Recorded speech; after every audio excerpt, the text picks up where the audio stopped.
হইলো এই কোন সরবে আমার তো টাকা নেই আমি কে না বিল তাই না কে আমি বিল দিই টাকা নেই কেন তো মাইকে নামিয়ে দিই এটা এই কি হেমে কি হয় তোর কি হেমে আমার গার্লফ্রেন্ড আগে আছিল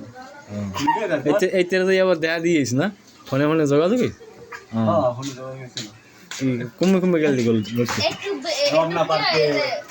পরদিন সিটাই গেছিলাম ওই বিধানটা দোতলা গেছিলাম হইলো এই কোন সরবে আমার তো টাকা নেই আমি কে না বিল দিই তাই না কে আমি বিল দিই টাকা নেই কেন তো মাইকে নামিয়ে দিই এটা এই কি হেমে কি হয় তোর কি হেমে আমার গার্লফ্রেন্ড আগে আছিল এই তেরে তো আবার দেখা দিয়েছিস না ফোনে ফোনে যোগাযোগ হ্যাঁ ফোন করে গেছিল কমে কমে গেলি বলছি রমনা পার্কে পরদিন সিটাই গেছিলাম ওই বিধানটা দোতলা গেছিলাম